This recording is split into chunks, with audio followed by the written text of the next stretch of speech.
Olá pessoal, então esse nosso segundo vídeo para falar sobre aplicação da antropologia forense.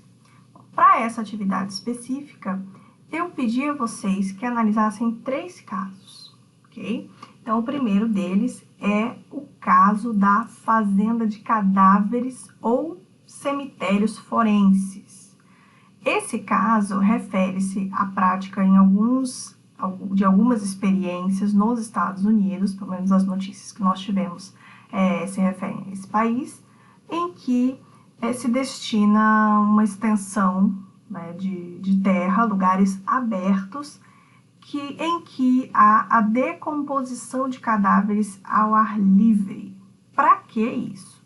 Para que os peritos possam estudar melhor os fenômenos relacionados à decomposição do corpo humano, né? Então, uma coisa assim bizarra, né? Que a gente pode pensar, meu Deus, né? Imaginem. Então, vocês viram fotos nas reportagens em que esses corpos ficam ali, né? Literalmente apodrecendo, e os peritos estudando, então, os fenômenos que ocorrem nesses corpos, ok? Então, vocês viram que eles ficam ali cobertinhos com jaulas, né, para que os animais não atrapalhem o processo de estudo dos peritos. E é uma questão interessante porque levanta questões como a dignidade da pessoa humana, questões voltadas aos direitos humanos, a observância dos direitos humanos. Então, pergunta-se, né, será que não seriam situações em que se viola a dignidade humana? Bom, existe uma grande discussão em torno disso, porque a gente pode argumentar que a função que esses cadáveres cumprem é a mesma função que cumpriria, por exemplo, aqueles cadáveres destinados ao estudo científico, né? Então, aquele cadáver que fica ali, né, dentro de uma faculdade de medicina para que os alunos façam as aulas de anatomia ali de forma prática. Então, se a gente tolera isso, será que a gente tolera corpos decompondo ao ar livre? Então, são questões aí para a gente pensar. Então, a minha ideia era mais que vocês refletissem acerca desses temas, ok? O segundo e o terceiro caso, na verdade, são bastante parecidos, que são relacionados a desaparecidos políticos, né? Então, eu trouxe aqui o caso 2, é o caso do cemitério de Perus, que é um cemitério em São Paulo, no estado de São Paulo, conhecido por abrigar centenas de sepultamentos clandestinos de desaparecidos políticos na época do regime militar no Brasil, né? Então, a gente sabe que muita gente desapareceu nesse período e essas pessoas, obviamente, foram parar em algum lugar, né, e sem vida, infelizmente. Então, esse cemitério ele ficou bastante famoso, inclusive, recentemente, ainda se tem descoberto ossadas e ossadas de pessoas que desapareceram ali. Então, existe todo um trabalho para tentar trazer o reconhecimento dessas pessoas. Quem eram essas pessoas? A quem pertence essa ossada? Então, a gente tem aí várias questões imbricadas, questões de direitos humanos, questões de direito à memória, né, de direito à verdade, que aparecem aí. Então, é preciso investigar e saber realmente identificar essas pessoas para que a família tenha um alento também, tenha uma resposta de uma interrogação gigante que fica na vida dessas famílias. Então, obviamente, são questões que trazem essa temática dos direitos humanos de maneira muito forte, de maneira muito própria, tá? Então, são 2 casos bastante parecidos. A gente sabe que o caso argentino, né, ele foi muito grave, foi muita gente desaparecida. Então, nós temos aí um movimento famoso, que é o movimento das Avós de Maio, né, que elas ficam ali na Praça de Maio, em Buenos Aires, e ficam pleiteando, né, que o governo responda e diga onde estão seus filhos, né? Então, onde estão seus netos, que além de sumirem com os pais, as crianças também desapareciam e eram destinadas adoção por outras famílias, enfim. Para quem tiver curiosidade, depois me pede aí dicas de filmes sobre a questão da Argentina, que também é bastante interessante, ok? Tem vários filmes que abordam a temática.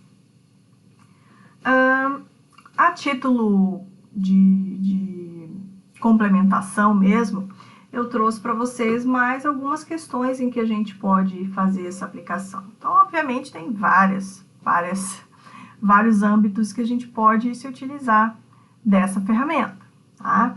Então, obviamente, os crimes de homicídio, né? Então, os crimes de genocídio também, em que você tem mortes massivas, né? Fenômenos ou eventos que resultam na morte de muitas pessoas, e por vezes essas pessoas são enterradas ali em valas comuns e não são devidamente identificadas, não é providenciado um funeral digno para cada uma dessas pessoas, né, ou minimamente respeitoso. Então, nós temos aí os genocídios, temos os grandes desastres, né, aqueles que envolvem um número grande de vítimas. Então, você veja aí, por exemplo, um desastre aéreo, é um exemplo bastante comum, né, desse tipo de acontecimento, em que é muito difícil fazer a identificação dos corpos, e aí você precisa se utilizar dos métodos da antropologia forense para conseguir fazer essa identificação a contento, né? Eu acredito que na outra disciplina de penal eu trouxe o exemplo das valas coletivas lá no México, né? Então, vez ou outra, as autoridades encontram grandes valas com várias ossadas, então é muita gente desaparecida por lá também, mas aí tem uma outra origem que são, na verdade, os conflitos relacionados ao narcotráfico. Então, é uma questão bastante forte naquele país.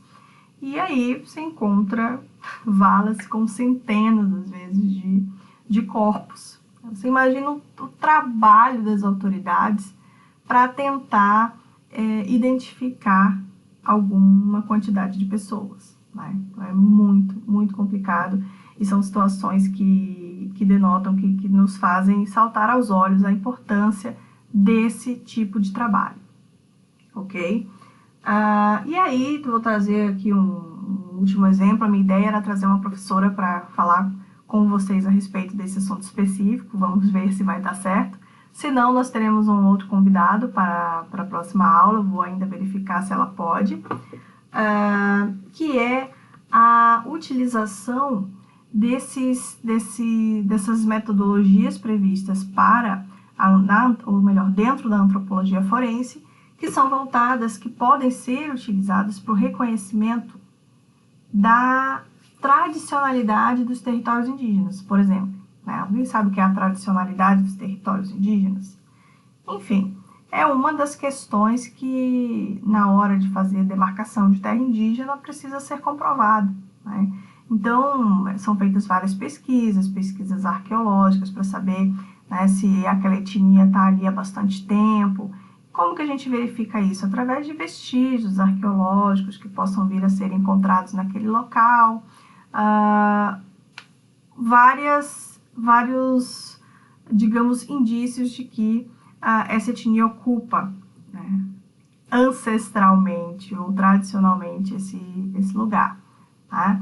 E aí, através dos trabalhos da antropologia forense, a identificação de ossadas humanas, seria possível corroborar com essas provas, ou provar, né, no caso de dúvida, fazendo-se a análise nos cemitérios indígenas. Então, assim, para vocês verem, essa é uma pesquisa desenvolvida pela professora Priscila Lim, também da UFMS, né? E é bastante interessante. Eu vou ver se eu consigo que ela venha falar conosco um pouco sobre esse trabalho, tá? Que é bem legal. Além, né, na verdade, esses casos são só alguns casos além do que já é o normal, habitual, que a gente pensa automaticamente quando a gente fala de antropologia forense, tá? Então, as questões de homicídio, né, de suicídio, os crimes contra a vida no geral, a identificação de restos mortais. Então, isso daí é um pouco mais óbvio, né? Mas eu queria, com essa atividade, trazer para vocês algumas outras perspectivas de que seja possível analisar esse tema, tá? Sobre as quais seja possível analisar esse tema. Bom, vamos lá e muito obrigada. Dúvidas nos comentários ou na sala do Classroom. Abraço para vocês. Tchau, tchau.